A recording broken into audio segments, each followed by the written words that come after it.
कोई लड़का अपना माँ का गहना गिरवी रखे, कोई लड़का खेत गिरवी रख के पैसा लगा के पढ़ाई किया था।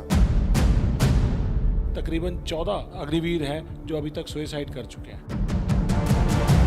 सस्ते और कम रेट के चौकीदार बनाने का प्रयास कर रहे हैं।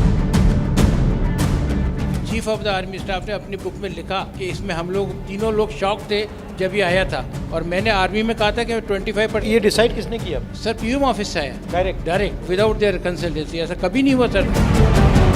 यहाँ पर जो ये बच्चे हैं इनकी शादियाँ ही तभी होती हैं जब इनकी नौकरी लग जाती है, वरना होती ही नहीं।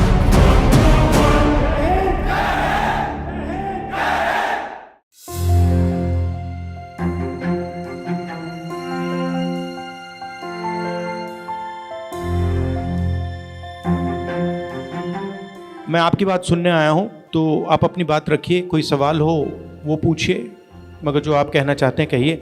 हमारे यहाँ क्या है, क्रेज है आर्मी का, तो मैंने भी यही ट्राई किया, तो मेरा सारा प्रोसेस हो चुका था। आगे जाके इन्होंने अग्निपथ योजना लगाई और सारा कैंसिल कर दिया सर। यहाँ से कोई मेरे को सेंटर से मैसेज भी नहीं आया था कि आपका ज्वाइनिंग वगैरह आपको दी नहीं जाएगी। 4-5 महीने से हम लोग प्रोटेस्ट कर रहे हैं, हर तरह से लगे हुए हैं, फिर भी सरकार सुनने को तैयार नहीं है। और अब ऐसा हाल हो चुका है सर कि जंतर मंतर पे परमिशन के लिए जा रहे हैं तो वहाँ से भगा दिया जा रहा है सर। लोकतंत्र में भी हमें अपनी आवाज़ उठाने के लिए जाने पर वहाँ से भगा दिया जा रहा है सर। आखिर हमारी गलती क्या है सर? हमने फौज का सपना देखा था, हमने मेहनत किया था, इसके लिए 4 साल 5 साल मेहनत किया था सर, फिर भी सरकार हमारी भर्ती नहीं कराई। आज हम लोग दर की ठोकरें खा रहे हैं सर। और आप भी प्रोविजनल लिस्ट पे थे? जी सर, बिल्कुल, हमारा सारा चीज़ क्लियर था सर। कोई लड़का अपना माँ का गहना गिरवी रखे, कोई लड़का खेत गिरवी रखे, कोई लड़का कहीं से लाकर पैसा लगा के पढ़ाई किया था। और जब भर्ती रद्द हुई सर, उसके बाद में लड़के के ऊपर कर्ज था, वो प्रेशर झेल नहीं पाया, जिसमें 64 से 65 अभ्यर्थी आत्महत्या कर लिए। और जब भी सर हम लोग मीडिया के पास जाते हैं आवाज़ उठाने के लिए, सीधे हाथ जोड़कर खड़ा हो जाता है लोग कि मेरे बस में, मेरे हाथ में नहीं है, मैं नहीं उठा सकता सर। जब ग्राउंड में तैयारी करने जाता था, वहाँ पर 400 से 500 लोग मेरे साथ तैयारी करते थे। जब से ये अग्निवीर योजना आई है तब से वही 10-15 लोग आते हैं सर। हमें सर जो अग्निवीर बन भी गए हैं उनकी कोई शादी नहीं कर रहा है सर। अग्निवीर का दर्जा देता है, अग्निवीर की निगाहों से देखता है, ना कि फौजी की तरह नहीं देखता है सर। और सर अभी हमारे साथ के जो थे वो शहीद हुए, उनको शहीद का दर्जा नहीं दिया गया सर। और सर अगर उन्हें 25% में भी रखेंगे तो सर वो अपने खास लोगों को रखेंगे, और हम पिछड़े गरीब लोगों को क्या होगा सर? हमारी तो कोई पहुंच ही नहीं है। ये इस तरह से 4-4 साल के जो अग्निवीर पैदा कर रहे हैं, ये अपनी फैक्ट्रियों में लगाने के लिए सस्ते और कम रेट के चौकीदार बनाने का प्रयास कर रहे हैं। ये देश के साथ खतरा कर रहे हैं महोदय। ये आप स्पष्ट करिए कि जब आपकी सरकार आएगी तो आप अग्निवीर को हटा के जो पुरानी भर्ती प्रक्रिया है उसको लागू करेंगे, और हम सैनिकों के जो आरक्षण हक और अधिकार हैं जो हमें पूर्व में मिलते थे कांग्रेस की सरकार में, वो मिले तो हमारे देश की तरक्की और बेहतर होगा। मेन प्रॉब्लम क्या हुई है, हमारी 2004 के बाद जितनी भी पेंशन योजनाएं थी वो सारी बंद कर दी गई हैं। आर्मी के साथ में CST कैंटीन का जो सुविधाएं मिलती थी वो सारी बंद कर दी गई हैं।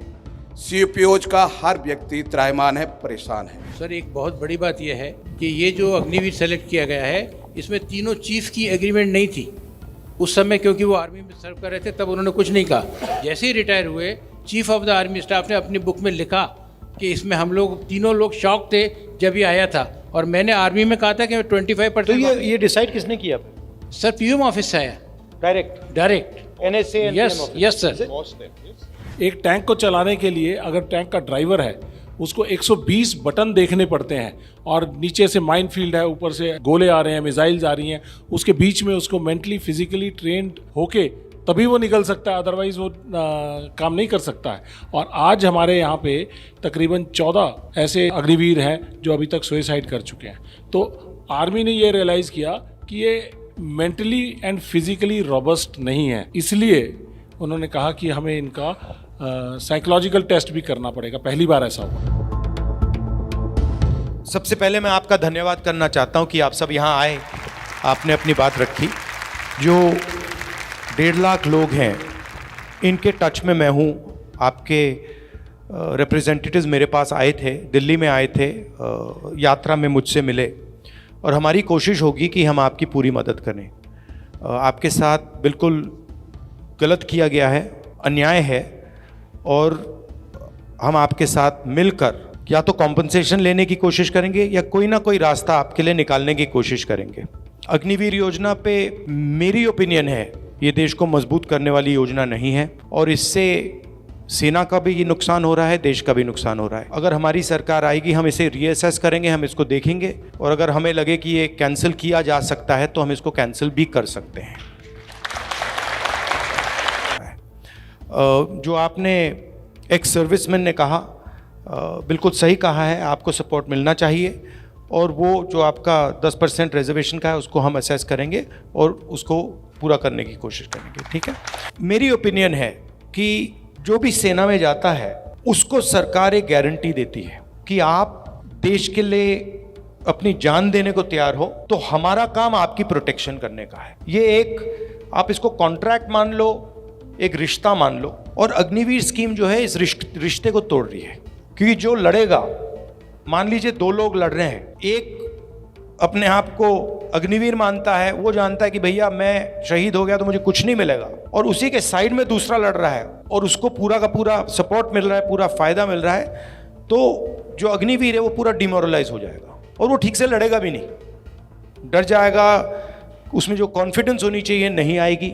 मुझे लगता है इस स्कीम को रीअसेस करना चाहिए और देखना चाहिए कि ये स्कीम की ज़रूरत है या नहीं। फिर से मैं आपका धन्यवाद करना चाहता हूं। मैं आपको ये बताना चाहता हूं कि जहां भी मैं आपकी मदद कर सकता हूं, मैं और कांग्रेस पार्टी हम आप सबकी मदद करेंगे और हम आपके साथ खड़े हैं।